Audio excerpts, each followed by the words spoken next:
An Arkansas woman and her doctor are speaking out against unnecessary amputations after she had her leg removed before learning there was another way.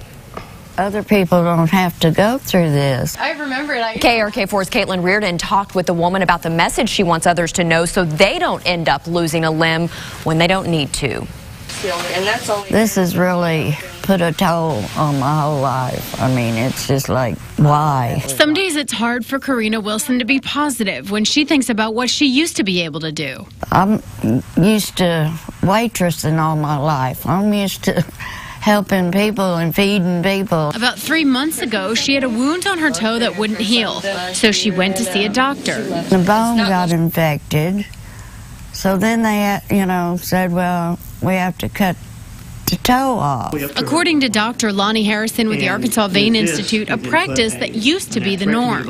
In the older days, meaning 20 years ago or less, the idea was if there's a wound that won't heal, that the foot probably needs to come off or the leg needs to come off. Otherwise, that infection will spread and the patient may die.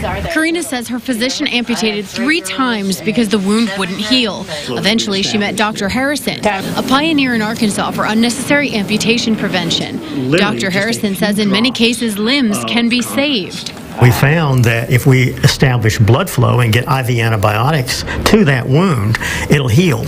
Which is what Dr. Harrison did, using an ultrasound and a wire to get through the heavily calcified arteries below the knee. It took us 34 minutes to restore blood. We used laser, opened up the vessel. It was actually quite easy to open and restored blood flow to the leg. Karina's stump is now mostly healed. She still has to get used to a new way of life, which isn't easy, but she wants to keep other people from ending up like her. I wanted more people to be aware that there is another option.